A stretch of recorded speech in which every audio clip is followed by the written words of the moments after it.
એઆઈને કારણે કઈ કઈ જોબ્સ ઇરરિલેવન્ટ થઈ જશે?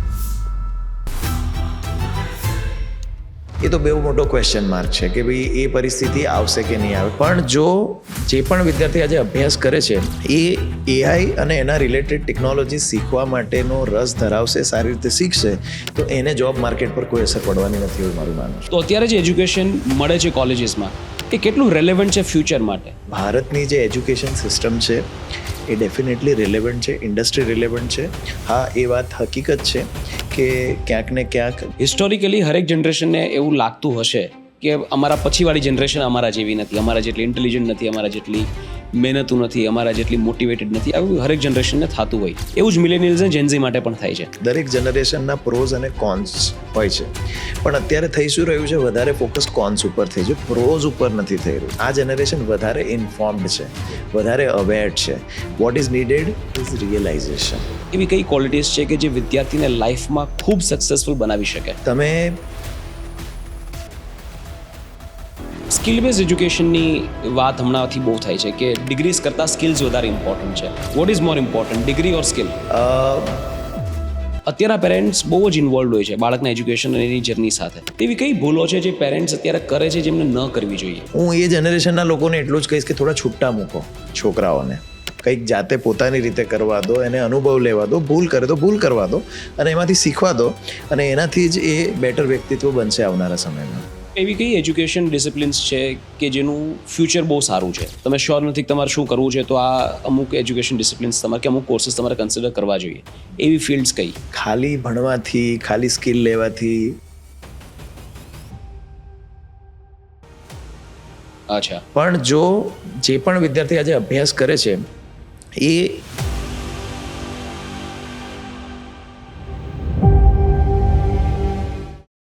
નમસ્કાર દોસ્તો, સ્વાગત છે આજના ખૂબ જ ખાસ એપિસોડમાં.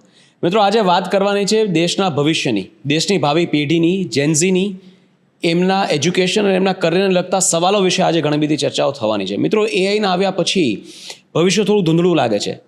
છેલ્લા 50-60 વર્ષમાં પહેલી વાર એવો સમય આવ્યો છે કે જ્યારે કોલેજમાં જતા બાળકોને કે એમના પેરેન્ટ્સને ખબર નથી કે આજથી 5 વર્ષ પછી શું થવાનું છે. મને ઘણીવાર ઇવેન્ટ્સમાં લોકો સવાલ પૂછતા હોય કે આજથી 20 વર્ષ પછી કઈ ફિલ્ડ સારી હશે. ટુ બી ઓનેસ્ટ, મારી પાસે એનો જવાબ નથી. તો આપણે વિચાર્યું કે એજ્યુકેશન સાથે જોડાયેલા લોકો સાથે આપણે વાત કરીએ.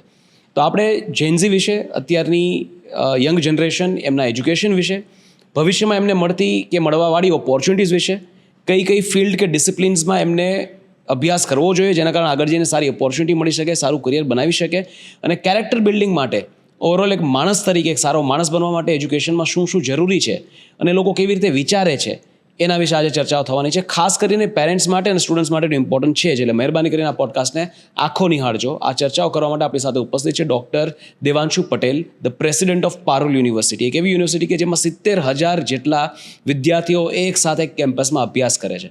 મિત્રો, યુનિવર્સિટીમાં 10,000નો સ્ટાફ હોય, એમાંથી 8,000 કરતાં પણ વધારે માત્ર એકેડેમિક સ્ટાફ હોય, અને આવું ગુજરાતમાં પોસિબલ હોય એ આપણા માટે ખરેખર ગર્વની વાત છે. 40 જેટલી ઇન્સ્ટિટ્યૂટ્સ એક યુનિવર્સિટીમાં, એક કેમ્પસમાં ઓપરેટ કરે છે, અને 400 કરતાં પણ વધારે ડિફરન્ટ ડિસિપ્લિન્સમાંથી અભ્યાસક્રમો ભણાવવામાં આવે છે. તો આજે આપણે એમની સાથે ઘણી બધી વાતો કરવી છે, ઘણું બધું શીખવાનું છે, જાણવાનું છે કે અત્યારની યુવા પેઢી કેવી રીતે વિચારે છે અને ભવિષ્ય એમના માટે કેવું છે, એની ચર્ચાઓ આજે થશે. તો ચલો વાતની શરૂઆત કરીએ. દેવાંશુભાઈ, welcome to the Jaythaleshwar show. Thank you જયભાઈ. કેમ છો? બસ મજામાં, આપ કેમ છો? All good, thank you. દેવાંશુભાઈ, આપણે સૌથી ડિફિકલ્ટ ક્વેશ્ચનથી શરૂઆત કરીએ. જે રીતે મેં કીધું એમ કે લોકોને ખબર જ નથી કે આજથી 5 વર્ષ પછી, 10 વર્ષ પછી શું રહેવાનું છે, શું નથી રહેવાનું, કઈ જોબ્સ રહેવાની છે, કઈ જોબ્સ નથી રહેવાની. તો અત્યારે જે એજ્યુકેશન મળે છે કોલેજીસમાં એ કેટલું રેલેવન્ટ છે ફ્યુચર માટે? એ એજ્યુકેશનમાંથી ફ્યુચરમાં કરિયર બનશે કે નહીં બને, આ સવાલ લોકોને ખૂબ થાય છે. તો તમારું શું કહેવું છે એના વિશે?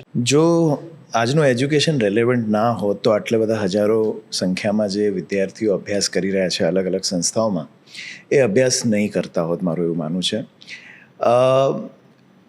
આજે તમે ઇન્ડિયામાં એજ્યુકેશન સિસ્ટમ જુઓ તો આપણે નેશનલ એજ્યુકેશન પોલિસી ઇન્ટ્રોડ્યુસ કરવામાં આવી છે ભારત સરકારે, અને એમાં મલ્ટીડિસિપ્લિનરી અને ઇન્ટરડિસિપ્લિનરી એજ્યુકેશનની આપણે વાત કરીએ છીએ.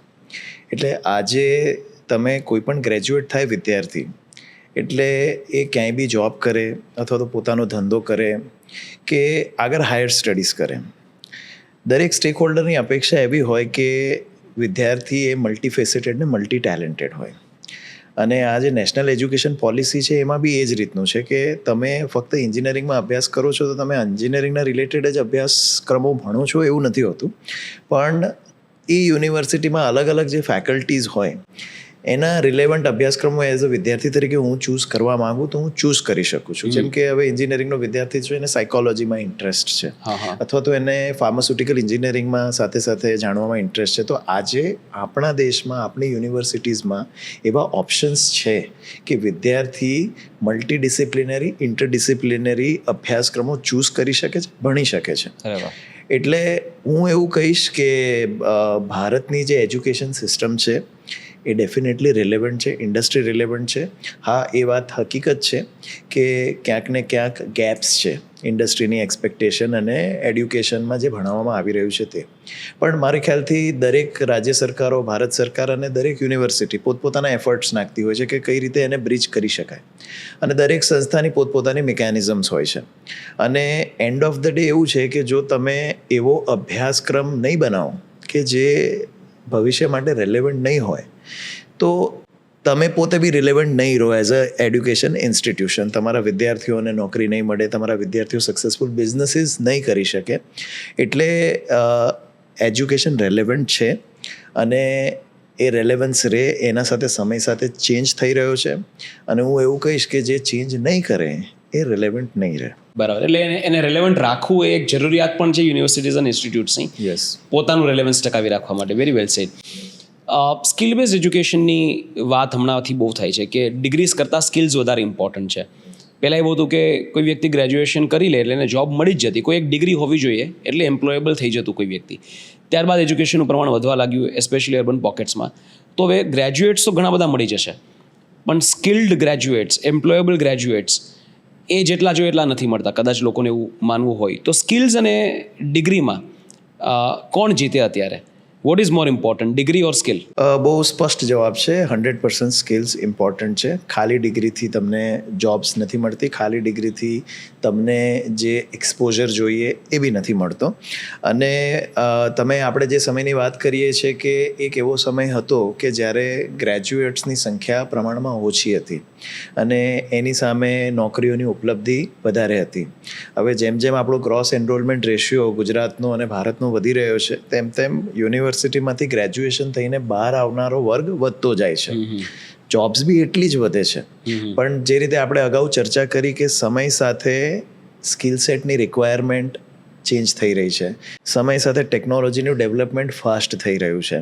એટલે એ સમયની સાથે જો તમારા સ્કિલને તમે અપગ્રેડ નથી કરતા, તમે એવી યુનિવર્સિટી કે એવો અભ્યાસક્રમ ચૂઝ નથી કરતા કે જે આજની ઇન્ડસ્ટ્રી માટે રેલેવન્ટ છે, તમે અગેન હું કહું છું કે તમે મલ્ટીફેસેટેડ નથી, તમે મલ્ટી ટેલેન્ટેડ નથી, તમે એક સાથે મલ્ટિપલ કામ કરવા માટેની તમને ટેવ નથી, તો આજના કોમ્પિટિટિવ જમાનામાં તમે ક્યાંક ને ક્યાંક થોડા પાછળ પડી જાઓ છો. એટલે સ્કિલની જરૂરી છે, તમારા પર્સનાલિટી ડેવલપમેન્ટની જરૂરી છે, તમારા વિચારસરણીમાં ફેરની જરૂર છે. તમે કોઈ પરિસ્થિતિમાં આજે તમને મૂકી દે તો એ પરિસ્થિતિને તમે કઈ રીતે જુઓ છો અને એ પરિસ્થિતિનું તમે પ્રોબ્લેમ સોલ્વિંગ કરવાની એબિલિટી કેવી ધરાવો છો એ પણ એટલું જ મહત્ત્વનું થઈ ગયું છે. રાઈટ. એઆઈના આવવાથી, જે તે મેં ઇન્ટ્રોડક્શનમાં કહ્યું કે એઆઈના આવવાથી ભવિષ્ય થોડું ધૂંધળું દેખાય છે કે હવે અહીંયાથી 5 વર્ષ પછી કઈ સ્કિલ્સ કે કઈ જોબ્સ રેલેવન્ટ રહેશે કે એક્ઝિસ્ટિંગ રહેશે કે નહીં, લોકોને નથી ખબર. For example 2021 we hired about 6 to 7 copy writers. મારો એક કમ્યુનિકેશનનો બિઝનેસ છે, તો 6 to 7 કોપી રાઇટર્સ અમે હાયર કર્યા. 2022 બિગિનિંગ ત્યારે મેં એઆઈનો ઉપયોગ કરવાનો શરૂ કર્યો ફોર કોપી રાઇટિંગ, અને મેં જોયું કે this is very cost effective. અને પહેલાંમાં ઘણીવાર બેક એન્ડ ફોર્થમાં ઘણો બધો ટાઈમ બગડતો હોય. તો 2026 આવતા અત્યારે આખું કોપી રાઇટિંગ છે ઇઝ રિપ્લેસ્ડ બાય એઆઈ. અને એ મને એવું લાગતું હતું જ્યારે એઆઈની વાત થતી હતી 15-16માં, ત્યારે મને એવું લાગતું હતું કે આ તો ક્યારે રિપ્લેસ થઈ જ નહીં શકે, કારણ કે માણસની જેમ વિચારવાનું છે. એઆઈ થોડું માણસની જેમ વિચારીને ક્રિએટિવ વિચારીને લખી શકશે. But that became the first thing to be replace by AI, by generative AI. તો તમને શું લાગે છે અહીંયાથી 5 વર્ષ પછી કે 10 વર્ષ પછી કે ઇન ફ્યુચર એઆઈને કારણે કઈ જોબ્સ ઇરરિલેવન્ટ થઈ જશે, એની માટે એઝ એન ઇન્સ્ટિટ્યૂટ તમે કેવી રીતે પ્રિપેર કરો છો? એટલે જેવો સવાલ તમને છે એવો સવાલ એક યુનિવર્સિટીના સંચાલક તરીકે મારો બી છે, કારણ કે મારે એ જાણવું બહુ જરૂરી છે કે એઆઈની છોકરાઓના જોબ્સ પર કેટલી ઇમ્પેક્ટ થશે, કારણ કે એની ઇમ્પેક્ટ અલ્ટિમેટલી યુનિવર્સિટીના ઇન્ટેક પર અને અમે શું ભણાવવાના છે એના ઉપર છે. તો જ્યારે હું રિયલ જે રિક્રુટર્સ જે ખરેખર નોકરી આપે છે એમની સાથે હું ચર્ચા કરું છું, તો હાલની પરિસ્થિતિમાં આપણે જ્યારે બેઠા છે અને આપણે ચર્ચા કરી રહ્યા છીએ જોબ માર્કેટની, એઆઈની એટલી બધી ઇમ્પેક્ટ એસ્પેશિયલી કમ્પ્યુટર સાયન્સ કે જે મેઇન એરિયા છે કે જ્યાં આગળ રિક્રુટમેન્ટને અસર પડે છે આર્ટિફિશિયલ ઇન્ટેલિજન્સની, એટલી હદે નથી.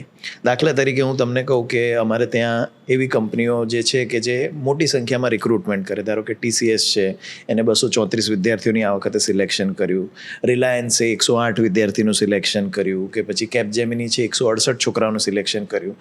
આ સિલેક્શન ક્રાઇટેરિયામાં એઆઈ ક્રાઇટેરિયામાં નહોતો.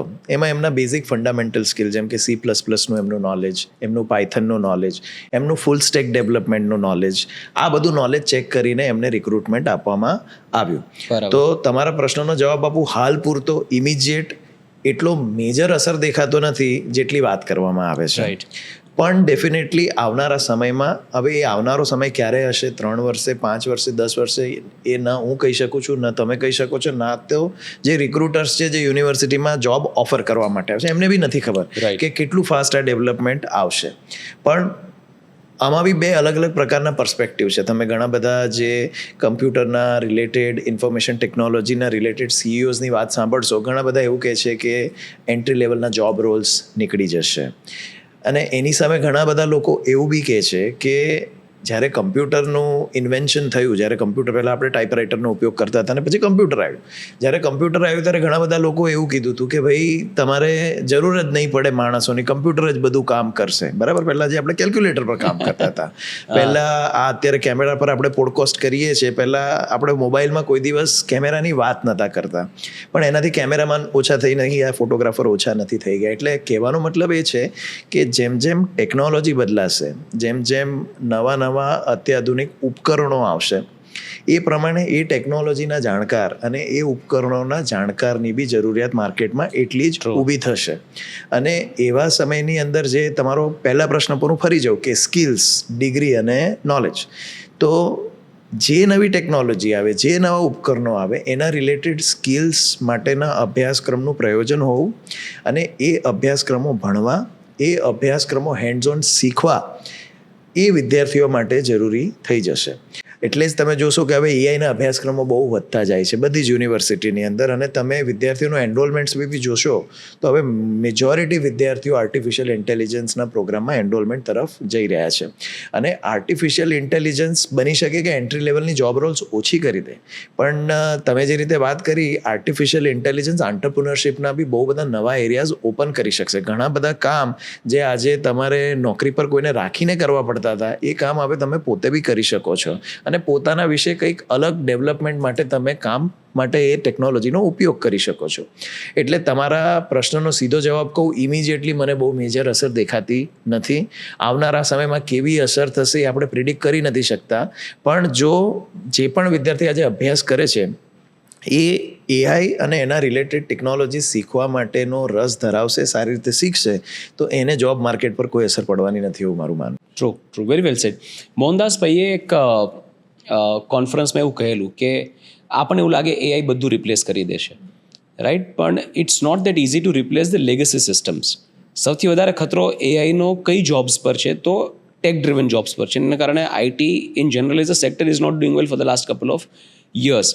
આ એક સેન્ટિમેન્ટ છે કે એઆઈ બધું રિપ્લેસ કરી દેશે. પછી એને બહુ ઇન્ટરેસ્ટિંગ એક ઇન્સાઇટ આપ્યો કે કોઈ વર્લ્ડની મોટામાં મોટી bank, investment bank, it is still running on the legacy system કે જે 1990sમાં ડેવલપ થઈ હતી. તો 30 વર્ષ જૂની લેગસી સિસ્ટમમાં આજની તારીખે ઓપરેટ કરે છે, અને સિસ્ટમમાં સુધારા વધારા કરવા માટે દે આર હાયરિંગ ડેવલપર્સ. એટલે એવું નથી કે એઆઈ આવી ગયું તો નેક્સ્ટ 5 yearsમાં એ લોકો બધું રિપ્લેસ કરી દેશે, ના. અને કદાચ કરવું હોય તો એની માટે પણ જરૂર પડશે જેને એઆઈ આવડતું હોય કે જેને એમાં ડેવલપમેન્ટ આવડતું હોય, એટલે જોબ્સ વધશે. બીજો એક ઇન્ટરેસ્ટિંગ કેસ તમને કહું, જ્યારે અમે first computer, my grandfather is a chartered accountant, first computer અમારા ઘરમાં આવ્યું 1996માં. there was a whole room allocated to the computer, અને એ વાતો થતી કે આ કોમ્પ્યુટર 4 માણસનું કામ એક સાથે કરશે, right? But after that I only seen my grandfather's office expanding. વધારે કોમ્પ્યુટર્સ આવે વધારે, એની પહેલાં તો સ્થગિત બિઝનેસ હતો, ત્યાં બધા ઓનલી સીન. એટલે મને એવું લાગે છે એનાથી ઓપોર્ચ્યુનિટીઝ વધશે. એટલે રાધર ડિસ્કશન શુડ બી કે એના કારણે કઈ ઓપોર્ચ્યુનિટીઝ બને છે, કઈ ઓપોર્ચ્યુનિટીઝ વધવાની છે, એના પર ફોકસ કરવું જોઈએ. નહીં, સાચી વાત તમારી. બિલકુલ તમારા પ્રશ્નનો જવાબ બી એ જ પરિપ્રેક્ષમાં મેં આપ્યો કે કોઈ પણ નવું સંશોધન થાય, નવી ટેકનોલોજી આવે અથવા તો નવું ઉપકરણ બને, તો એની જાણકારીને એના લીધે જે ઇકોનોમી પર એની અસર થાય છે એના માટે થઈને નવા મેનપાવરની હંમેશા જરૂરિયાત પડે છે.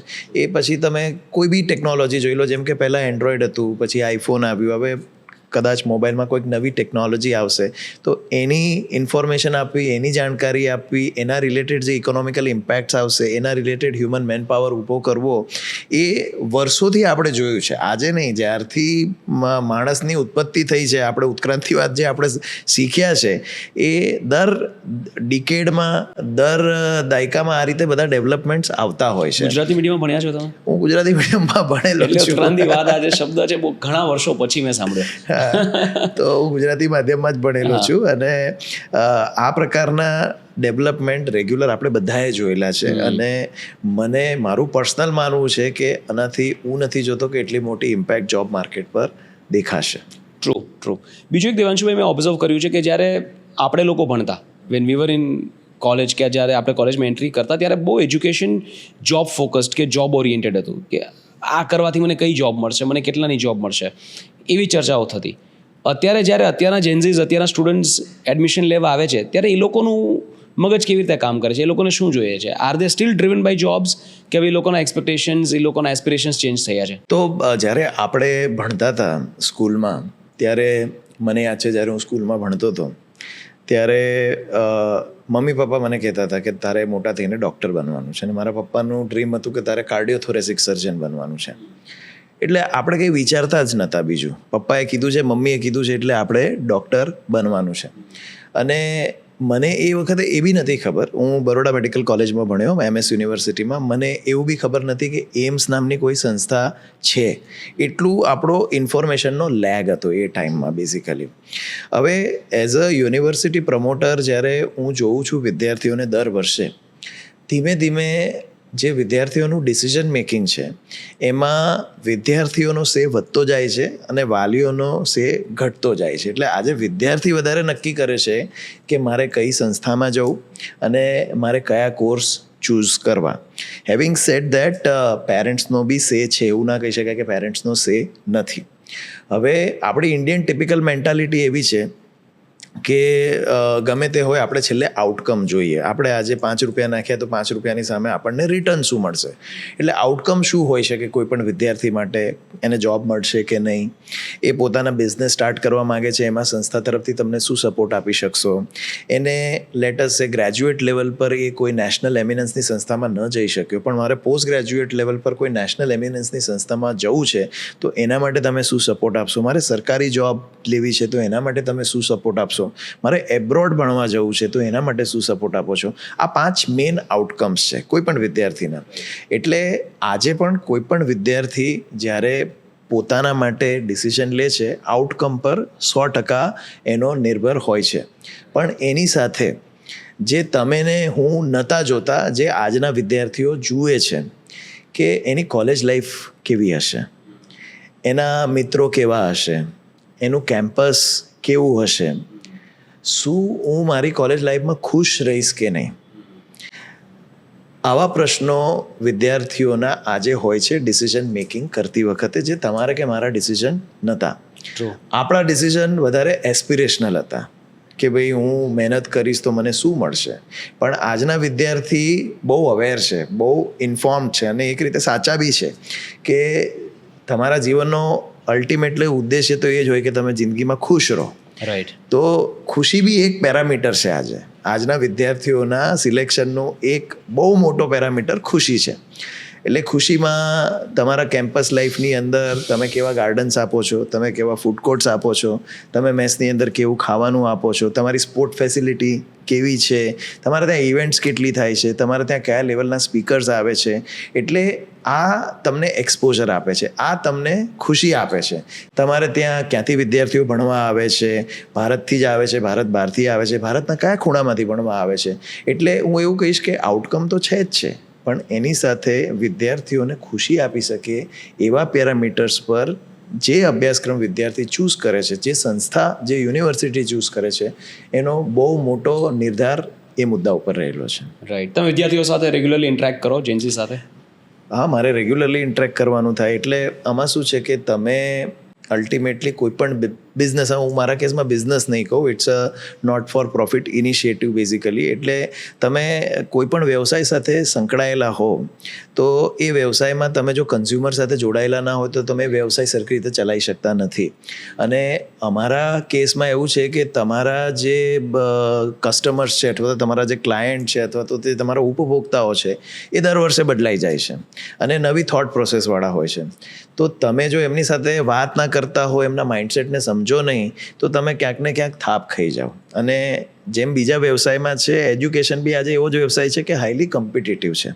એવી ઘણી બધી યુનિવર્સિટી છે જે બહુ સારું કરી રહી છે અને એવી ઘણી બધી યુનિવર્સિટી છે જે બિલકુલ સારી નથી કરી રહી.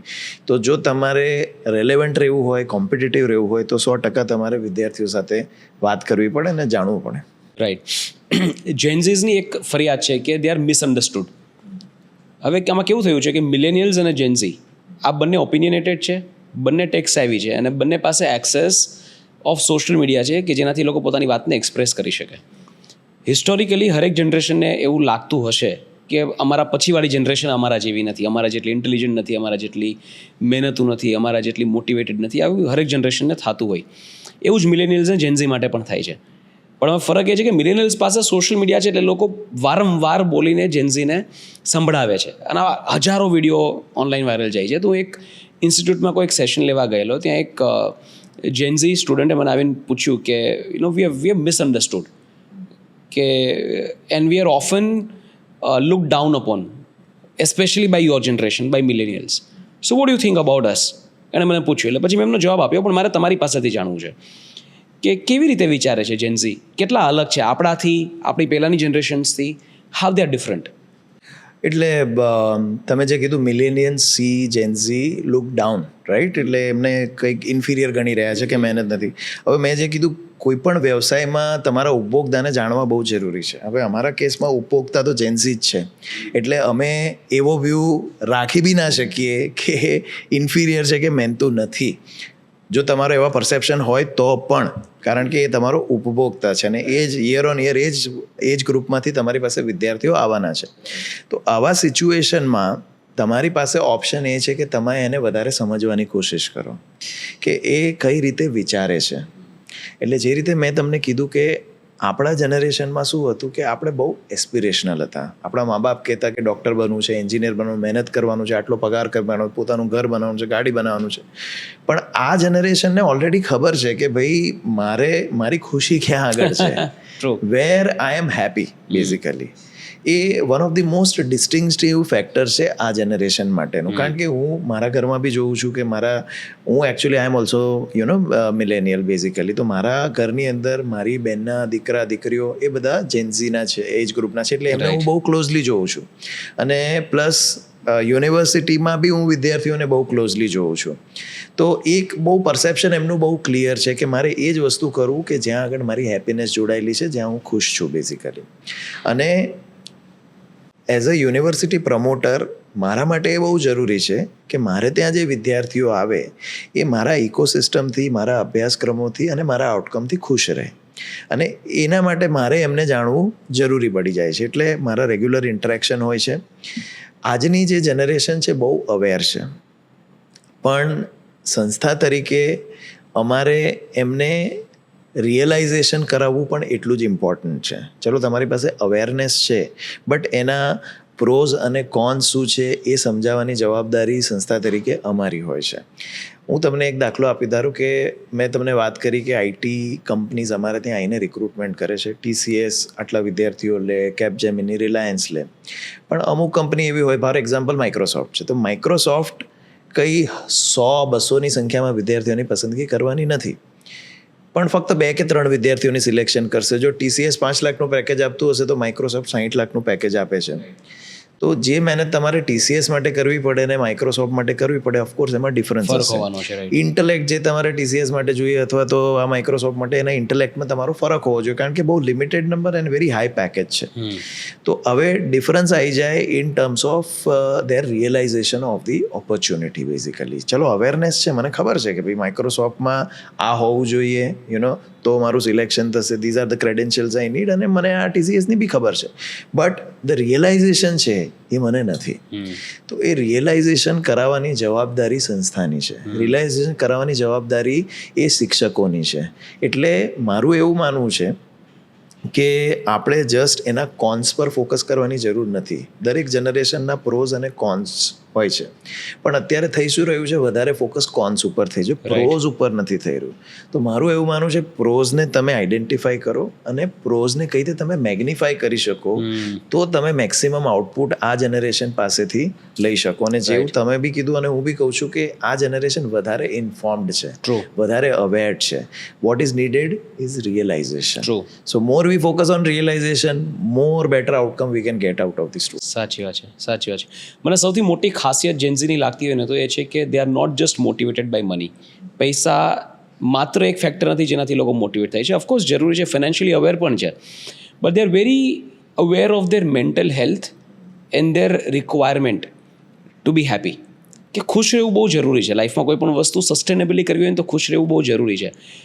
હું મારા ઘણા બધા મિલેનિયલ ફ્રેન્ડ્સને ઓળખું છું કે એ લોકો એજ્યુકેશન ખતમ થઈ ગયા પછી કોઈ જોબ જોઈન કરે અને 5 વર્ષમાં બર્નઆઉટ આવી જાય, પછી કંઈ બીજું સ્ટાર્ટ કરે, 5 વર્ષમાં બર્નઆઉટ આવી જાય પાછું, અને after 10 years they are going through a mid life crisis કે હવે મારે લાઈફમાં કંઈક બીજું કરવું છે, and then they are completely reinventing themselves, right. અને મને એવું લાગે છે કે જે રિયલાઇઝેશન આ લોકોને એજ્યુકેશન પૂરું કરીને 10 વર્ષ પછી થાય છે ને, એ આ જેન્ઝીને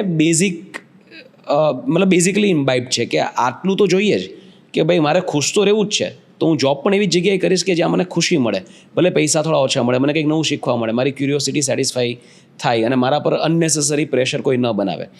પહેલાં એવું હતું કે લેટ સુધી કામ કરે તો સારો માણસ, હવે એવું નથી. ટાઈમ ટુ ટાઈમ કામ પૂરું કરીને પોતાની જાતને એન્જોય કરે છે, કોઈ સ્પોર્ટ્સ કે બીજી કોઈ એક્ટિવિટીમાં પોતાની જાતને ઇન્વોલ્વ રાખે છે, તો is better aware, he knows how to live life, he or she knows how to live life. તો જેન્ઝીના અવેરનેસ છે, મને એમની બહુ મોટી ખાસિયત લાગે છે. યસ, તમારી વાત સાચી છે, પણ હું એઝ અ પ્રમોટર એ જોઉં છું કે જેન્ઝીમાં અત્યારે જે જરૂરિયાત છે અગેન રિયલાઇઝેશનની, કે what is the balance between information and information access.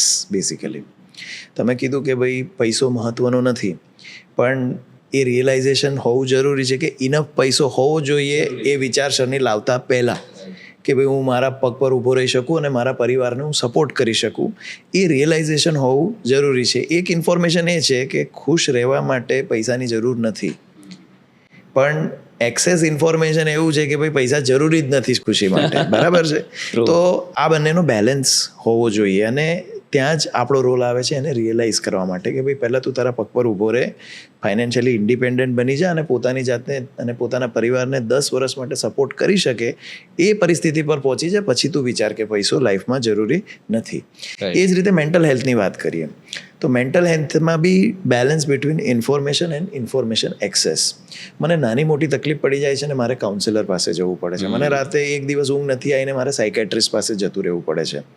તો again there is no balance between information and information access. ધારો કે તમે જ્યારે કોલેજમાં ભણતા હશો અને તમને રાતે ઊંઘ ના આવી કે તમને એવું લાગ્યું, બેચેની લાગી, તમે તરત એવું નહીં વિચારો કે હું કાઉન્સિલર પાસે જતો રહું કે હું સાયકેટ્રિસ્ટ પાસે જઈને ઊંઘની ગોળી લઈને રાતે સૂઈ જાઉં. પણ આજનો છોકરો એ વિચાર તો થઈ ગયો છે, કારણ કે શું છે, ઇન્ફોર્મેશન એક્સેસ છે કે I need to go and talk to the counsellor. So as a mentor, as an organization, our role is to strike that balance for the current generation between information and information access, and to make them more and more resilient. કારણ કે જ્યારે information વધારે હોય ને તો તમારું mind એક particular band of behaviour તરફ જતું રહે, કારણ કે તમારી પાસે માહિતી છે. મેં તમને અગાઉ કીધું કે મને ખબર જ નથી એમ્સ શું છે, આજના છોકરાને ખબર છે એમ્સ શું છે અને એના માટે શું કરવું પડે. તો એ રિયલાઇઝેશન કરાવીને વિદ્યાર્થીને કઈ રીતે વધારે રેઝિલિયન્ટ બનાવવો પડે. રેઝિલિયન્ટ એટલે એને એટલો ફોકસ આપવો પડે કે ભાઈ આટલું ફાઇનાન્શિયલ ઇન્ડિપેન્ડન્સ માટે જરૂરી છે. મેન્ટલ હેલ્થમાં તમને આટલા પ્રોબ્લેમ આવે તો આટલો તમારો રેઝિલિયન્ટ એપ્રોચ હોવો જોઈએ. ચલો આનાથી ઉપર જાઓ છો, then you think about seeking help. પણ તમે તરત જ એવું ના વિચારશો કે મારે હવે સાયકેટ્રિસ્ટ પાસે જવું છે. તરત જ તમે એવું વિચારશો ને હવે ગ્રેજ્યુએટ થયા નથી અને મારે તો પૈસાની જરૂર નથી, મારે તો ખુશ થવાનું છે, મારે તો ગોવાનું વેકેશન કરવાનું છે. એટલે that is the role of a mentor, I feel. True, very well said. તમે આટલા સમયથી ઇન્સ્ટિટ્યૂટ આ યુનિવર્સિટી ચલાવો છો, તમે ઘણા બધા વિદ્યાર્થીઓને જોયા છે કે જે લાઈફમાં આગળ જઈને ખૂબ સક્સેસફુલ થયા હોય, કે 5 વર્ષ પહેલાંનો બેચ કે 10 વર્ષ પહેલાંનો બેચ, એમાંથી ઘણા બધા એલ્યુમનાઇઝના તમે ટચમાં હશો કે જેમણે લાઈફમાં કંઈક સારું એવું અચીવ કર્યું હશે. એટ ધ સેમ ટાઈમ એવા પણ લોકો હશે કે જે સ્ટ્રગલ કરતા હશે, રાઈટ? અને જ્યારે તમે આ વિદ્યાર્થીઓને ફર્સ્ટ હેન્ડ એક્સપિરિયન્સ કરો છો, જ્યારે તમે એમની સાથે ફર્સ્ટ હેન્ડ ઇન્ટરેક્ટ કરો છો, એમને ભણાવો છો, એમની જર્ની જુઓ છો, ત્યારે બ્રોડલી અગર આઈડેન્ટિફાઈ કર્યું હોય એવી 4-5 ક્વોલિટીઝ, કેવી કઈ ક્વોલિટીઝ છે કે જે વિદ્યાર્થીને લાઈફમાં ખૂબ સક્સેસફુલ બનાવી શકે, અને એવી કઈ ક્વોલિટીઝ છે કે જે વિદ્યાર્થીને સક્સેસથી વંચિત રાખી શકે? એટલે હું એવું કહીશ, સૌથી પહેલી ક્વોલિટી જે મેં તમને ફરી કીધી હતી કે રેઝિલિયન્ટ હોવું બહુ જરૂરી છે. કારણ કે આપણે એક ડાયનેમિક વર્લ્ડમાં જીવી રહ્યા છે. તમારો પહેલો જ પ્રશ્ન એવો હતો કે ભાઈ આજથી 5 વર્ષ પછી એઆઈની શું ઇમ્પેક્ટ થશે, જોબ માર્કેટ શું હશે. તો જેમ જેમ તમારી દુનિયા બદલાઈ રહી છે એની સાથે તમે પોતાની જાતને બદલવાની ક્ષમતા ધરાવો છો કે નહીં, અને પોતે માઇન્ડસેટ ધરાવો છો કે નહીં, એને હું કહીશ રેઝિલિયન્સ. તો જેટલા વિદ્યાર્થીઓ રેઝિલિયન્સની ગુણવત્તા ધરાવે છે પોતાનામાં, એ પ્રોગ્રેસિવલી સક્સેસ મેળવે છે. બીજું બધું વિઝન લાઈફમાં ક્લિયર હોવું બહુ જરૂરી છે. ઘણા બધા લોકોને તમે જે રીતે કીધું કે મિડ લાઈફ ક્રાઇસિસ આવે છે, એને ખબર નથી હોતી કે મારે કરવું શું છે લાઈફમાં. તો તમે પોતાનું વિઝન કઈ રીતે સેટ કરો, that is very important, you know, to have a correct realization about your area of interest, what you want to achieve in life, what is your social and family background. Based on that, what you want to achieve in life, that has to be very clear, your vision, what you want to do 5 years 10 down the line, 10 years down the line, what you would like yourself to be known for when you are not in this world. તો આ બધા vision બહુ clear હોવા વિદ્યાર્થી માટે જરૂર છે. અને ઓફકોર્સ જે જનરલ ક્વોલિટીઝ આપણે વાત કરીએ છીએ, હાર્ડ વર્કિંગ હોવા જોઈએ, યુ નો, તમારા સ્કિલને અપગ્રેડ તમે કરતા રહો, આ બધી વસ્તુઓ બહુ જરૂરી છે. On the other side, what you would not like to see, એ તો બહુ લાંબુ લિસ્ટ યુ નો બની શકે કે ભાઈ આ બધા ફેક્ટર્સના લીધે વિદ્યાર્થીઓ ડિસ્ટ્રેક્ટ થઈ જતા હોય છે. અને અગેન મેં તમને કીધું information access, you know, and તમે કમ્પેરિઝનમાં વર્લ્ડમાં જીવો, તમે જુઓ છો કે બીજો શું કરી રહ્યો છે ને એના બેઝ પર પોતાની તમે એસ્પિરેશન્સ બિલ્ડ કરો છો, પોતાની લાઈફની ડાયરેક્શન્સ નક્કી કરો છો. આ ઘણા બધા એવા ફેક્ટર છે જેના લીધે ઇન્ટેલિજન્ટ અને યુ નો જે વિદ્યાર્થીની કેપેબિલિટી છે એ બધા વિદ્યાર્થીઓ પણ ડાયવર્ટ થઈ જતા હોય છે. So I think these are some of the features which come to my notice when I see the students who. Right. એવા સ્ટુડન્ટ્સ કે જેમની એજ અત્યારે 16 to 20ની વચ્ચેની છે, એમના પેરેન્ટ્સ કે જેમની એજ 45 to 50ની વચ્ચેની છે, આવા પેરેન્ટ્સ ખૂબ વધારે ઇન્વોલ્વ થઈ જતા હોય છે સ્ટુડન્ટ્સના એજ્યુકેશનમાં. For example, our parents were not as involved, daily basis પર ડિસ્કશન ન થતા હોય ને શું કરવું છે ને અહીંયા 3 વર્ષ પછીની વાતો ને એવી બધી વાતો આપણા સમયમાં બહુ ઓછી થતી. અત્યારના પેરેન્ટ્સ બહુ જ ઇન્વોલ્વ હોય છે બાળકના એજ્યુકેશન અને એની જર્ની સાથે. તેવી કઈ ભૂલો છે જે પેરેન્ટ્સ અત્યારે કરે છે જેમને ન કરવી જોઈએ? કેવી રીતે વિચારવું જોઈએ પેરેન્ટ્સ અત્યારે સ્ટુડન્ટના એજ્યુકેશનની જર્નીને કેવી રીતે જોવી જોઈએ? એટલે જે તમે કીધું, જ્યારે આપણી જનરેશન્સ આપણે ભણતા હતા, આપણા પેરેન્ટ્સ એટલા બધા એડ્યુકેશનની અંદર, આપણા એડ્યુકેશનની અંદર ઇન્વોલ્વ નહોતા. અત્યારે ક્યાંક ને ક્યાંક અમે સ્કૂલ બી ચલાવીએ છીએ. બરોડામાં અમારી 2 CBSE સ્કૂલ છે, એટલે મારા પોતાના બી બાળકો છે. મારા એક બાળક 5 વર્ષનું છે અને બીજા 10 વર્ષના છે. હું આજે જે જોઈ રહ્યું છે કે વધારે પડતું ઇન્વોલ્વમેન્ટ પેરેન્ટ્સનું એમના વિદ્યાર્થીઓ પ્રત્યે, એમના બાળકો પ્રત્યે હોય છે સ્કૂલમાં. એસ્પેશિયલી સ્કૂલમાં તો જોઈએ છે ને થોડું કોલેજમાં બી દેખાય છે, not to then extent, but school level પર તો બહુ જ વધારે ઇન્વોલ્વમેન્ટ થઈ ગયું છે. એના લીધે થાય છે એવું કે વિદ્યાર્થી બહુ ઓવર પ્રોટેક્ટેડ એન્વાયરમેન્ટની અંદર પોતાનો અભ્યાસ કરે છે, અને ઘણું બધા પેરેન્ટ્સના પ્રેશર બી એટલા હોય વિદ્યાર્થી પર. એ પ્રેશરનું બી તમે જોઈ શકો છો કે વિદ્યાર્થી એ પ્રેશરને ફીલ કરે છે બેઝિકલી. તો મારું એવું માનવું છે કે પેરેન્ટ્સે થોડું પોતે ઇનર રિફ્લેક્શન બી કરવું જોઈએ કે જ્યારે હું મોટો થયો હતો તો તો એવી કેટલા ઓકેઝન્સ હતા જેની અંદર મારા મા બાપે મને ઇન્ડિપેન્ડન્ટ મૂકી દીધો, કે આપણે ગુજરાતીમાં કે છૂટો મૂકી દીધો, કે જેથી હું એ પરિસ્થિતિને ફેસ કરી શક્યો અને એ પરિસ્થિતિમાંથી કંઈક હું શીખ્યો, ખરાબ કે સારું. અને જે આજે એ મારું લર્નિંગ આજના મારા ડિસિઝન મેકિંગને ઇમ્પેક્ટ કરે છે. મને તમે કોઈ પણ એક સિચ્યુએશનમાં મૂકી દો તો એઝ અગેન્સ્ટ ધેટ એ બાળક એક પ્રોટેક્ટેડ એન્વાયરમેન્ટની અંદર રહે છે, જ્યાં આગળ એના પ્રોબ્લેમ્સ એ નહીં પણ એના પેરેન્ટ્સ ફેસ કરે છે. તો એનું અગેન રેઝિલિયન્સ કેટલું ડેવલપ થાય છે એ તમે ડિફરન્સ સ્ટાર્ક જોઈ શકો છો. એટલે મારું એવું કહેવું છે કે જે આજના 16 વર્ષથી 20 વર્ષની ઉંમરના જે બાળકો છે ને, ઇવન હું તો કહું છું એની સ્કૂલ ગોઈંગ કિડ, તમે સેલ્ફ રિફ્લેક્શન કરો અને give that kid a little more of time, right? Let them face their challenge. હું સિમ્પલ મારો દાખલો આપું કે ભાઈ લેટસ હું જ્યારે સ્કૂલમાં જતો હતો, અમે સાયકલ લઈને જતા હતા સ્કૂલમાં. હવે આજના જમાનામાં બહુ ઓછા તમે જોશો સાયકલ લઈને બાળકો જતા હશે. એમાં બહુ બધા સારા નરસા અનુભવો તે વખતે અમને થયા. પછી સ્કૂલમાં પેરેન્ટ્સ ટીચર મિટિંગ નથી થતી અને મેજોરિટી જે બી આપણે શિક્ષક પાસેથી ફેસ કરવાનું હોય આપણે પોતે જ ફેસ કરવાનું હોય, ઇન્ક્લુડિંગ 2-4 તમને ધોલ બી પડી જાય ઘણીવાર સ્કૂલની અંદર, ઘણા બધા તમને વસ્તુઓ સાંભળવાની આવી જાય.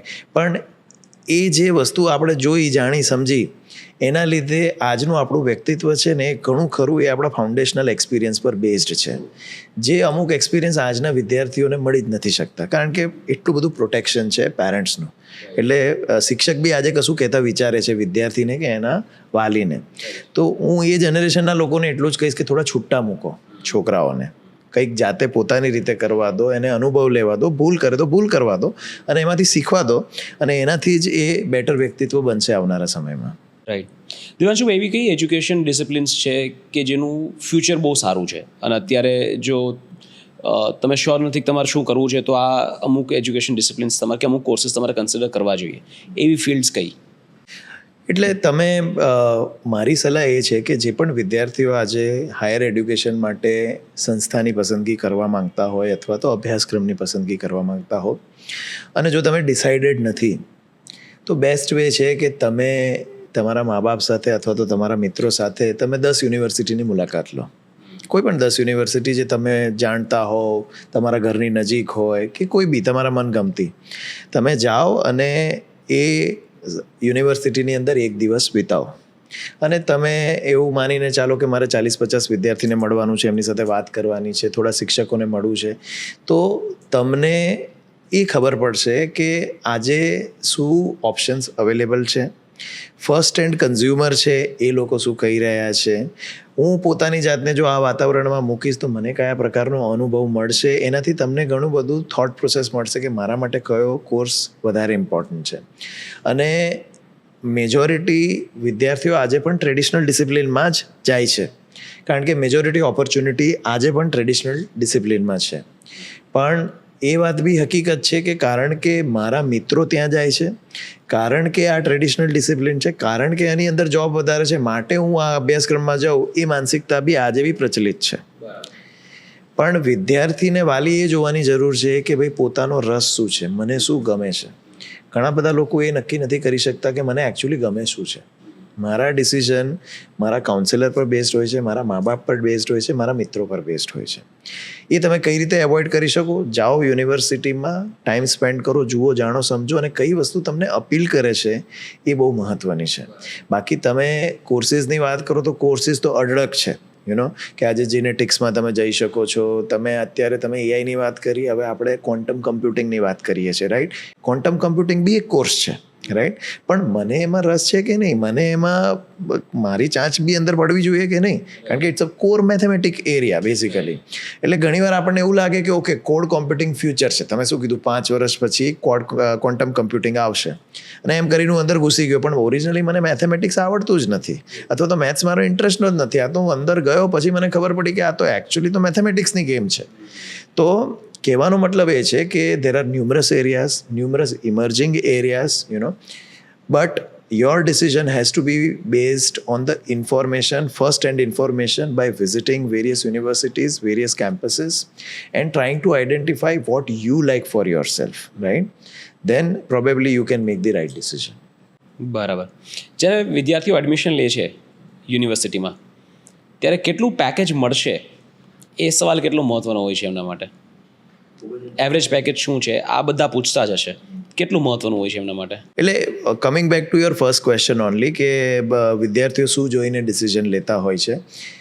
100% outcome is the first question the student is going to ask કે ભાઈ મને આ કોર્સ કરીને મળશે શું. અને હું કહીશ કે 10માંથી 9 વિદ્યાર્થી એ પ્રશ્ન 100% પૂછશે કે મને પેકેજ શું મળશે બેઝિકલી. મારું એવું માનવું છે કે આજે જે પણ વિદ્યાર્થીઓ અભ્યાસ કરતા, હું ટ્રેડિશનલી દર વર્ષે જોઉં છું કે જે વિદ્યાર્થીઓ ગ્રેજ્યુએટ થાય છે એમાંથી 60-70% વિદ્યાર્થીઓ હજી પણ જોબ્સમાં જ જાય છે. અને બાકીના જે 30-40% રહ્યા એની અંદર હાયર એડ્યુકેશન, બિઝનેસ ને બધું આવી ગયું.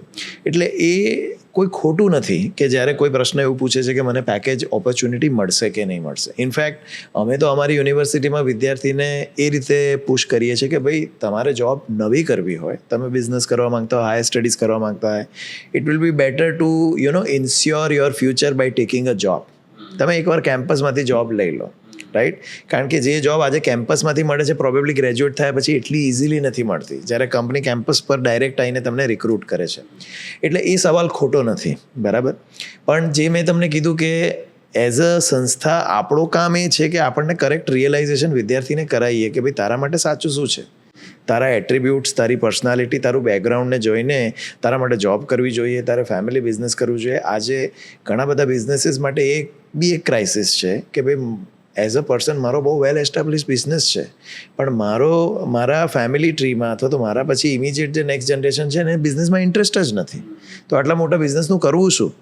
તો they are failing in realization કે ભાઈ મારા માટે કરેક્ટ ઓપોર્ચ્યુનિટી ક્યાં આગળ છે. અને પછી વર્ષો પછી 5 વર્ષ 10 વર્ષ પછી બધું બહુ પ્રયત્ન કર્યા પછી રિયલાઇઝ થાય છે કે મેં 10 વર્ષ પહેલાં જ આ ડિસિઝન લઈ લીધું હોત તો સારું રહેત. તો તમારા પ્રશ્નનો જવાબ એ કહીશ, એ પ્રશ્ન સાચો છે અને બધાએ પૂછવો જ જોઈએ. અને જ્યાં આગળ તમને બેટર ઓપોર્ચ્યુનિટી દેખાતી હોય કે ભાઈ આ સંસ્થા અથવા તો આ અભ્યાસક્રમ જોઈન કરીને મારા જોબ પ્રોસ્પેક્ટ બેટર છે, એ સિલેક્ટ કરવામાં કંઈ ખોટું નથી. પણ તમારામાં એ ક્લેરિટી હોવી જોઈએ કે ભાઈ રિયલી હું આ અભ્યાસક્રમ જોબ કરવા માટે જોઈન કરી રહ્યો છું કે મારા બિઝનેસ માટે આગળ કરી રહ્યો છું કે મારે હાયર સ્ટડીઝમાં કંઈક કરવું છે. જો એ ક્લેરિટી હોય તો કદાચ તમને તમારો ઓબ્જેક્ટિવ જોબ કરવાનો ન હોય તો એ પ્રશ્ન તમારે ના પૂછવો જોઈએ. તો એ પર્સપેક્ટિવમાં મારો જવાબ રહેશે. બરાબર છે. મેં ટોક ટુ માય ફ્રેન્ડ્સ કે જે મારી સાથે ભણ્યા હતા, હવે જ્યારે એલ્યુમનાઈ મીટમાં કે ઇન જનરલ જ્યારે ભેગા થતા ત્યારે વાતો કરીએ ત્યારે એવી વાતો થતી હોય કે આપણે ભણ્યા એમાંથી કેટલું કામ લાગ્યું, એમાંથી કેટલું આપણે યુઝ કર્યું. અને મોટા ભાગે એવું થતું હોય કે જેટલું ભણ્યા હોય એમાંથી ઘણું બધું ઓનલર્ન કરવું પડે ત્યારે તમે જઈને નવી વસ્તુઓ શીખી શકો. ફોર એક્ઝામ્પલ કે જ્યારે તમે મેનેજમેન્ટનો કોઈ અભ્યાસક્રમ ભણો છો તો તમે ઘણા બધા પ્રિન્સિપલ્સ અને ઘણા બધા મોડલ્સ તમે ભણો, પણ જ્યારે તમે એકચ્યુઅલ જોબમાં જાઓ ત્યારે મોટા ભાગે મેનેજમેન્ટમાંથી બહાર નીકળીને લોકો સેલ્સની જોબ કરતા હોય, કાં કમ્યુનિકેશનની જોબ કરતા હોય, કાં એડમિનિસ્ટ્રેશનની જોબ કરતા હોય, એમાંથી ખૂબ ઓછું ઇમ્પ્લિમેન્ટ કરી શકતા હોય છે. હવે જ્યારે એ લોકો સિનિયર લેવલ પર પહોંચે, 10, 15, 20 વર્ષ જ્યારે સિનિયર લેવલ પર પહોંચે ત્યારે ખરેખર એ મોડલ્સની કદાચ વાત પણ થાય. અત્યારે તો ઘણીવાર એવા ડિસ્કશન થતા હોય કે આ જે 5 વર્ષનો અભ્યાસક્રમ છે ને આ તો યાર 2 વર્ષમાં પતી જાય એવું હતું, ખોટા 3 વર્ષ વધારે આપણે આપી દીધા, રાઈટ? તો એઝ એન એજ્યુકેશનિસ્ટ તમે અભ્યાસક્રમને કેવી રીતે જુઓ છો? ખરેખર આપણા અભ્યાસક્રમો એવા છે કે એમાં એવું ઘણું બધું છે કે જે ન હોય તો ચાલે, અને કદાચ થોડા ઓછા સમયમાં વિદ્યાર્થીને ભણાવીને એમને પ્રેક્ટિકલ એક્સપોઝર, ભલે તમે અભ્યાસક્રમનો તમે કોર્સનો પીરિયડ 3 વર્ષ રાખો કે 5 વર્ષ રાખો, પણ મે બી 2 વર્ષ કે 3 વર્ષ સ્ટુડન્ટને પ્રેક્ટિકલ એક્સપોઝર મળે એવું કંઈ કરો. તો તમે કેવી રીતે જુઓ છો અત્યારના અભ્યાસક્રમો? એટલે મારું એવું માનવું છે કે યુનિવર્સિટી તરીકે તમારે જે પણ વસ્તુ તમે ભણાવી રહ્યા છો એને રેગ્યુલરલી રિવ્યૂ કરવી જોઈએ દર 6 મહિને. અને દર 6 મહિને તમારે રિવ્યૂ કરવી જોઈએ. અને ટ્રેડિશનલી અમારી યુનિવર્સિટીમાં બી અમે કરીએ છીએ. એમાં તમે બહારથી ઇન્ડસ્ટ્રીમાંથી એક્સપર્ટ લોકોને બોલાવો, એમના અભિપ્રાય લો અને એ પ્રમાણે તમે અભ્યાસક્રમને બદલો. અને traditionally Indian higher education system તમે જોશો અથવા તો સ્કૂલ સિસ્ટમ બી જોશો, અનલાઇક વેસ્ટર્ન વર્લ્ડ, ઇન્ડસ્ટ્રી અને એકેડેમિયાનું ઇન્ટિગ્રેશન તમને ઓછું જોવા મળશે. કે કોઈ એવા લોકો તમને નહીં મળે કે ઇન્ડસ્ટ્રીમાં 10 વર્ષ નોકરી કર્યા પછી એ યુનિવર્સિટીમાં જોબ કરવા આવ્યા હોય, પણ તમને એવા લોકો મળશે કે એને આખી જિંદગી પોતાની યુનિવર્સિટીમાં જ કાઢી નાખી હોય, બરાબર? એટલે એ ટ્રેડિશનલી જ આપણા એક સિસ્ટમનું ડ્રોબેક છે. તો એવા સિચ્યુએશનમાં આપ શું કરી શકો કે તમારા જે શિક્ષકો છે એને તમે દર વર્ષે એવું કહો કે તમારે 2 અઠવાડિયા ઇન્ડસ્ટ્રીમાં જવાનું છે, તમારે વિદ્યાર્થી બનીને જ ત્યાં આગળ પોતાની તમારે એક ટ્રેનિંગની ઇન્ટર્નશીપ કરવાની છે કે જેથી તમને ખબર પડે કે ઇન્ડસ્ટ્રીમાં આજે શું ચાલી રહ્યું છે, ઇન્ડસ્ટ્રીમાં કઈ ટેકનોલોજી ચાલી રહી છે, કયા ઉપકરણોનો ઉપયોગ થઈ રહ્યો છે કે જે તમે જાણીને શીખીને આવો અને પાછા વિદ્યાર્થીને ભણાવી શકો. એ જ રીતે તમે જે કીધું કે અભ્યાસક્રમ 3 વર્ષનો નાનો છે, હવે તો ઇનફેક્ટ ભારત સરકાર એને 4 વર્ષના કરી રહી છે. હવે 3 વર્ષના અભ્યાસક્રમ રહે નહીં આવનારા 2-3 વર્ષમાં. એમાં છેલ્લું વર્ષ છે એ ઇન્ટર્નશીપ કરવાના છે, એટલે વિદ્યાર્થીઓ ફૂલ યર ઇન્ડસ્ટ્રીની અંદર કાઢશે. જેને રિસર્ચમાં ઇન્ટરેસ્ટ છે એ ફૂલ યર રિસર્ચ કરશે અને ગ્રેજ્યુએશન કરીને સીધું પીએચડી કરી શકશે. બરાબર. એટલે સંસ્થા તરીકે તમે ઇન્ડસ્ટ્રીનું ગાઈડન્સ લઈને પોસ્ટ ગ્રેજ્યુએશનનું મહત્વ ઘટી જશે કે બે ઓપ્શન્સ છે. એટલે 4 વર્ષનો અભ્યાસક્રમ થઈ ગયા પછી પોસ્ટ ગ્રેજ્યુએશન 2ની જગ્યાએ 1 વર્ષનું થઈ જશે. પછી ઘણા વિદ્યાર્થીઓ એવા હોય છે કે જેને ડાયરેક્ટ રિસર્ચમાં જવું હોય, તો 4થા વર્ષમાં તમારી પાસે એક ઓપ્શન હશે કે ઓનર્સ બાય રિસર્ચ તમે કરી શકો. એની અંદર થોડા ક્રાઇટેરિયા છે કે તમારે અમુક પ્રોજેક્ટ કરવા પડે, અમુક પેપર પબ્લિશ કરવા પડે. એ કર્યા પછી તમને ગ્રેજ્યુએટ ડિગ્રી વિથ રિસર્ચ મળે અને તમે સીધા પીએચડીમાં જઈ શકો. So coming back to your question કે યુનિવર્સિટી તરીકે તમે ઇન્ડસ્ટ્રીને ઇન્વોલ્વ કરીને તમારા કરિક્યુલમ એવા બનાવો કે જે ઇન્ડસ્ટ્રી રિલેવન્ટ હોય. ઇન્ડસ્ટ્રીના લોકોને તમે ફૂલ ટાઈમ ન લાવી શકો તો તમે એડજન્ટ પ્રોફેસર તરીકે લાવો કે કેટલાક મોડ્યુલ એ આવીને ભણાવી દે. તમારા શિક્ષકોને રેગ્યુલરલી તમે ઇન્ડસ્ટ્રીમાં ટ્રેનિંગ અને ઇન્ટર્નશીપ માટે મોકલો વિદ્યાર્થીની સાથે સાથે. That is the right way to get the right balance. અને સમયાંતરે તમે જે રીતે કીધું જે વસ્તુ ઓબ્સોલ્યુટ થઈ રહી છે in terms of technology, in terms of equipments, એને તમારે કરિક્યુલમમાંથી દૂર કરતા જવું પડે અને જે નવી વસ્તુ આવી રહી છે એને ઇન્ટિગ્રેટ કરવી પડે. એ નહીં કરીએ તો અગેન તમે રેલેવન્ટ નહીં રહો. અને મેં તમને કીધું કે યુનિવર્સિટી આજે બધી યુનિવર્સિટી સારું નથી કરી રહી. જે રેલેવન્ટ છે, જે આઉટકમ આપી રહી છે એ જ યુનિવર્સિટી સારું કરશે. બરાબર. તમારે ત્યાં બહારથી ઘણા બધા સ્ટુડન્ટ્સ આવે છે, આઉટ ઓફ ઇન્ડિયાથી પણ આઈ થિંક 5000 કરતાં પણ વધારે સ્ટુડન્ટ્સ બહારના છે. એમનો એક્સપિરિયન્સ કેવો હોય છે ભારતમાં આવીને ભણવાનો? તો અમારી પાસે લગભગ 6000 વિદ્યાર્થીઓ છે જે 75 અલગ અલગ કન્ટ્રીઝથી આવે છે. હવે આમાં મેઇન જે રીઝન છે આ વિદ્યાર્થીઓનું આવવાનું, એક પ્રાઇમરી કારણ એ છે કે એમના પોતાના દેશની અંદર હાયર એડ્યુકેશનની ઓપોર્ચ્યુનિટીઝ એટલી નથી. બીજું, છેલ્લા 10 વર્ષોમાં હાયર એડ્યુકેશનના રિલેટેડ ઘણી બધી અવેરનેસ ઇન્ડિયાની બહાર થઈ છે, જે પહેલાં નથી. કારણ કે એમને ખબર જ નહોતું કે ઇન્ડિયામાં આ કોસ્ટમાં હાયર એડ્યુકેશન થઈ શકે. તો પહેલો એક ફેક્ટર છે કે non availability of higher education એમના પોતાના કન્ટ્રીમાં, અને બીજું કોસ્ટ. આ બેના ફેક્ટરથી વિદ્યાર્થીઓ આવી રહ્યા છે. હવે જ્યારે વિદ્યાર્થીઓ આવી રહ્યા છે 100% તમે કોઈ બી નવા ઇકોસિસ્ટમમાં આવો, તમે નવા કલ્ચરલ સિસ્ટમમાં આવો, તમને પહેલો ઇનિશિયલ કલ્ચરલ શોક લાગે. ગુજરાતમાં ખાસ કરીને જ્યારે નોનવેજ ફૂડની અવેબિલિટી ના હોય, આલ્કોહોલની અવેબિલિટી ના હોય, નાઇટ લાઈફ ના હોય, આ બધું એમના માટે અજુગતું છે.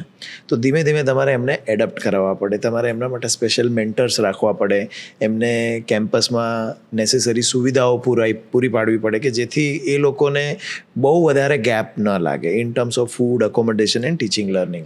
ઘણા બધા વિદ્યાર્થીઓ એવા બી કન્ટ્રીથી આવતા હોય છે જ્યાં ઇંગ્લિશ ના બોલાતું હોય. ફોર એક્ઝામ્પલ, અમારે ત્યાં મોઝામ્બિકથી સ્ટુડન્ટ આવતા હોય છે, પોર્ચુગીઝ કોલોની છે, રવાંડાથી સ્ટુડન્ટ આવતા હોય છે, ફ્રેન્ચ કોલોનીથી હોય. તો એ લોકોને અમારે ઇન્ટ્રોડક્ટરી ઇંગ્લિશના કોર્સ આપવા પડે, લોકલ લેંગ્વેજ શીખવાડવા માટે બી એમને થોડા અમારે ક્લાસીસ આપવા પડે. તમારે એમને ઓરિએન્ટ કરવા પડે કે અહીંના રૂલ્સ રેગ્યુલેશન્સ કઈ રીતે છે, અહીંની કલ્ચરલ પ્રેક્ટિસીસ શું છે, કયા પ્રકારના કપડાં તમે પહેરી શકો, કયા પ્રકારના અહીંયા ઓબ્જેક્શનેબલ ગણાય છે. આ બધા તમારે જેટલા તમે એને ઓરિએન્ટ અને રિયલાઇઝેશન કરાવશો તો એના એડપ્ટ થવાના પ્રોબ્લેમ્સ ઓછા થઈ જશે. અને ગ્રેજ્યુઅલી હવે એવું થઈ રહ્યું છે કે વર્ડ ઓફ માઉથથી, કારણ કે શરૂઆત અમે કરી હતી 40 વિદ્યાર્થીથી, હવે અમે 6000 વિદ્યાર્થી પર છો. એટલે જે વિદ્યાર્થી અહીંથી ગ્રેજ્યુએટ થાય એનું વર્ડ ઓફ માઉથ સારું હોય, એનાથી જ બીજા વિદ્યાર્થી તમને મળી રહે. અને મોટાભાગના વિદ્યાર્થીઓ પોતાની હાયર એડ્યુકેશન નીડ માટે જ આવતા હોય છે. પોતાનું હાયર એડ્યુકેશન પતાવીને પોતાના દેશ પાછા જતા રહેતા હોય છે અને ત્યાં આગળ પછી એ લોકો જોબ કરતા હોય અથવા તો ફર્ધર સ્ટડીઝ કરતા હોય છે. બરાબર. દિવાંશુભાઈ, એક બીજો ટ્રેન્ડ નીકળ્યો છે છેલ્લા અમુક વર્ષોથી. દેર આર ઓનલાઈન ઇન્સ્ટિટ્યૂટ્સ કે ઓનલાઈન સ્કિલ હાઉસીસ, રાઈટ? હવે ત્યાં ઘણા બધા કોર્सेस એવા કરાવવામાં આવે કે જેમાંથી તમને એક સ્કિલમાં માસ્ટરી આવી જાય, કે 6 મહિનાનો કોર્સ હોય, એમાં તમે એક સ્કિલ શીખી લો કે જેની માર્કેટમાં ડિમાન્ડ છે અને યોર કરિયર સ્ટાર્ટ્સ ઇમિડિયેટલી. એટલે 6 જ મહિનામાં તમારું કરિયર સ્ટાર્ટ થઈ જાય, કાં તમે ઇન્ડિપેન્ડન્ટલી એઝ અ ફ્રીલાન્સર તમે ઓપરેટ કરી શકો. આવા ઘણા બધા કોર્सेस અવેલેબલ છે માર્કેટમાં. હવે સ્વાભાવિક છે, ઇઝી ઓપ્શન છે, એટ્રેક્ટિવ લાગે, એની વાતો થતી હોય, બધું ઓનલાઈન છે એટલે એને વિઝિબિલિટી પણ વધારે હોય. તો do you see that as a threat as an educationist, as a university promoter? અને બીજી વસ્તુ કે એનાથી લોકોની ડિમાન્ડ્સમાં કંઈ ચેન્જ આવે છે, જે લોકો તમારી પાસે ડિમાન્ડ્સ લઈને આવે સ્ટુડન્ટ્સ કે પેરેન્ટ્સ, એમાં કંઈ ચેન્જ તમને દેખાય છે? એટલે અત્યારે એક ટ્રેન્ડ એવો ચાલુ થઈ ગયો છે કે આ સર્ટિફિકેશન કરીને પોતાના રેઝ્યુમમાં વેલ્યુ એડિશન કરવું એક ટ્રેન્ડ થઈ ગયો છે. પણ એવો ટ્રેન્ડ નથી કે ભાઈ ડિગ્રી નહીં લેવીને ખાલી વેલ્યુ એડિશન જ કરવું, કારણ કે આજની તારીખે બી કોઈ ઇન્ડસ્ટ્રી એ રેકગ્નાઇઝ નથી કરતી કે તમે ખાલી તમારું વેલ્યુ એડિશન સર્ટિફિકેશન બતાવો, એના બેઝ ઉપર તમને રિક્રુટમેન્ટ મળે. એટલે હાલની તારીખે એ પરિસ્થિતિ નથી, પણ ભવિષ્યમાં આ આવી શકે છે. એટલે અમે બી અમારી યુનિવર્સિટીમાં આવા સર્ટિફિકેશન કોર્સીસ અમે ચલાવીએ છીએ. એટલે જેમાં 1 અઠવાડિયાનો હોય, 1 મહિનાનો હોય, 6 મહિનાનો હોય. ફોર એક્ઝામ્પલ, કોઈને SPSS સોફ્ટવેર શીખવો છે, કોઈને એડવાન્સ એક્સેલ શીખવું છે, કોઈને કોરલ ડ્રો શીખવું છે, તો એના કોર્સીસ અમે બી ડિઝાઇન કરેલા છે. અને એમાં ઘણા બધા કોમ્બિનેશન હોય કે એક્સક્લુઝિવ તમે ઓનલાઈન કરી શકો, તમે બ્લેન્ડેડ લર્નિંગ કરી શકો, ઓફલાઈન ઓનલાઈનનું કોમ્બિનેશન હોય. Even completely online degree programs બી ચાલુ થઈ ગયા છે. અમારી યુનિવર્સિટીમાં બી we have more than 12,000 online students જે ઘરે બેસીને ઓનલાઈન જ પોતાની ડિગ્રી લે છે. એટલે એ ટ્રેન્ડ ચાલુ થઈ ગયો છે. અને આજની તારીખે વિદ્યાર્થીઓને વેલ્યુ એડિશન તરીકે લે છે કે મારી પાસે બીજા વિદ્યાર્થીની કમ્પેરિઝનમાં વેલ્યુ એડિશન તરીકે ફલાનું સર્ટિફિકેશન છે. અને એ એક ટ્રેન્ડ બધા જ જોઈ રહ્યા છે. હવે આવનારા સમયમાં એ ફોર્મલ એડ્યુકેશનને રિપ્લેસ કરી દેશે કે નહીં, એ તો બહુ મોટો ક્વેશ્ચન માર્ક છે કે ભાઈ એ પરિસ્થિતિ આવશે કે નહીં આવે. કારણ કે આજે બી તમે જુઓ, મોટાભાગની કંપનીઝ તમારા એડ્યુકેશનલ ક્વોલિફિકેશનને બેન્ચમાર્ક ઓફ એલિજિબિલિટી તરીકે ગણે છે. એટલે તમારે અંદર ઘૂસીને ટેસ્ટ આપીને નોકરી લેવી હોય તો પહેલાં તમારે આ ડિગ્રી તો મેળવવી જ પડશે. એટલે આજની તારીખે એ નથી. બટ હું ડેફિનેટલી કહીશ કે વિદ્યાર્થીઓ એ કરી રહ્યા છે વેલ્યુ એડિશન તરીકે, અને એ કરવું બી જોઈએ. અને જેટલું વેલ્યુ એડિશન કરશો એ વિદ્યાર્થીઓને કોમ્પિટિટિવ એજ આપશે. જેમ કે અમારી યુનિવર્સિટીમાં અમે NSDC કરીને ગવર્મેન્ટ ઓફ ઇન્ડિયાની બોડી છે, એની સાથે અમે કોલેબરેટ કર્યું છે. એટલે એ લોકો દર સેમિસ્ટરમાં વિદ્યાર્થીને એક સર્ટિફિકેશન પ્રોગ્રામ કરાવે કે જે ઇન્ડસ્ટ્રી સ્ટાન્ડર્ડ હોય. ફોર એક્ઝામ્પલ SFનો કોઈ પ્રોગ્રામ છે, ઓરેકલનો છે, માઇક્રોસોફ્ટનો છે, ક્વિક હિલનો છે. આના સર્ટિફિકેશન્સ હોય પ્રોફેશનલ. એટલે તમે 20 કલાક ભણો, પછી એનું વાઉચર લો, ટેસ્ટ આપો અને યુ ગેટ ક્વોલિફાઈડ. તમે દર વર્ષે આ રીતે એન્જિનિયરિંગમાં ધારો કે 5,000 વિદ્યાર્થીઓને આવી રીતે અમે સર્ટિફિકેશન કરાવીએ. તો that adds value, that makes you distinctive as against other candidates, because ultimately you are competing with a big pool of graduates. So in order to remain relevant and to have that edge, that certification is needed. Okay. Parallel University is considered to be a very cool campus. ઘણી બધી events થતી હોય છે, ઘણા બધા celebrities આવતા હોય છે. How important it is for students? મારું એવું માનવું છે કે ખાલી ભણવાથી, ખાલી સ્કિલ લેવાથી તમારી પર્સનાલિટી ડેવલપ થતી નથી. ઘણા બધા એંગલ હોય છે લર્નિંગના. વિઝ્યુઅલ લર્નિંગ હોય, ઓડિટરી લર્નિંગ હોય, કાઇનેસ્થેટિક લર્નિંગ હોય, એ જ રીતે એક સ્પિરિચ્યુઅલ કોટન્ટ ઓફ લર્નિંગ હોય. એટલે સ્પિરિચ્યુઅલ કોટન્ટની આપણે વાત કરીએ એટલે ધર્મ કે એની વાત નથી કરતો. વેલ્યુ કે તમને કોઈ એક પરિસ્થિતિમાં મૂકી દે તો તમે બિહેવ કઈ રીતે કરો, એ તમે સોશિયલ ઇન્ટરેક્શન્સથી શીખતા હોવ છો બેઝિકલી. એટલે તમારા મિત્રો, તમે કેમ્પસની અંદર કોઈ ઇવેન્ટ થાય છે, ધારો કે હમણાં રિસેન્ટલી અમારે ત્યાં કેમ્પસની અંદર DY ચંદ્રચૂડ સાહેબ આવ્યા હતા, એક્સ CGI. રિસેન્ટલી અમે એક army chief, sitting navy chief, એ આવીને ઇન્ટરેક્ટ કર્યું હતું. એની સાથે સાથે અમે કન્સર્ટ બી કર્યા હતા. લેટેસ્ટ દર્શન રાવલનો કોન્સર્ટ હતો. તો આ બધી જે ઇવેન્ટ હોય છે એ વિદ્યાર્થીઓને એક દ્રષ્ટિકોણ આપે છે. ઘણીવાર તમારી પાસે સ્કિલ હોય, તમારી પાસે નોલેજ હોય, પણ તમારી પાસે દ્રષ્ટિકોણનો અભાવ હોય તો ના તો તમારું નોલેજ, ના તો તમારું સ્કિલ તમે એપ્લાય કરી શકો છો. તો જ્યારે તમે એક એવા કેમ્પસનો ભાગ છો કે જ્યાં તમે ભારતના 28 રાજ્યના વિદ્યાર્થીઓને મળી શકો છો, જ્યાં તમે મેડિકલ ડૉક્ટરને બી મળી શકો છો, તમે ફાર્માસિસ્ટને બી મળી શકો છો, એક આર્ટ્સના સ્ટુડન્ટને બી મળી શકો છો, તમે દર્શન રાવલને બી મળી શકો છો, તમે DY ચંદ્રચૂડને બી મળી શકો છો, તમે આર્મી ચીફને બી મળી શકો છો. તો તમને એક દ્રષ્ટિકોણ મળે છે. એ દ્રષ્ટિકોણ આજે લાઈફમાં સક્સેસ થવા માટે તમારા નોલેજ અને તમારા સ્કિલ કરતાં બી વધારે મહત્ત્વ છે. અને જે મેં તમને શરૂઆતમાં કીધું કે આજની જનરેશન ડિફરન્ટ એ રીતે છે કે એને એ સત્ય ખબર પડી ગઈ છે કે લાઈફનો અલ્ટિમેટ ઉદ્દેશ્ય ખુશ રહેવું છે. તો જ્યારે આ બધી વસ્તુ હોય ને તો એ બી ખુશીના ફેક્ટરને એડ કરે છે કે ભાઈ હું એક એવા કેમ્પસમાં રહું છું કે જ્યાં આગળ જીમ બી છે, જ્યાં સ્પોર્ટ્સ બી છે, જ્યાં આગળ ઓપન એર થિયેટર બી છે, જ્યાં આગળ આવા બધા લોકોને હું મળી બી શકું છું અને જ્યાં હું કોન્સર્ટનો ભાગ બી બની શકું છું. તો એ ખુશીના ફેક્ટરને કમ્પ્લિમેન્ટ કરે છે, એક દ્રષ્ટિકોણ એડ કરે છે જે આજના એજ્યુકેશન સિસ્ટમ માટે ખૂબ જ ઇમ્પોર્ટન્ટ પાર્ટ છે. રાઈટ. દિવ્યાંશુભાઈ, it's been a wonderful conversation, very enriching, અને તમે ખૂબ જ કેન્ડિડલી બધા સવાલોના જવાબ આપ્યા. As an educationist some questions were risky also, પણ તમે ખૂબ પ્રામાણિકતાથી જેવું છે એવી જ તમે વાત કરી છે, એના મતલબ ખૂબ ખૂબ આભાર. I really appreciate. I personally learn a lot and I am sure students અને પેરેન્ટ્સને પણ ઘણું બધું જાણવા મળ્યું હશે આ કોન્વર્ઝેશનથી. Thank you so much, really appreciate. Thank you જયભાઈ, thank you, thanks a lot.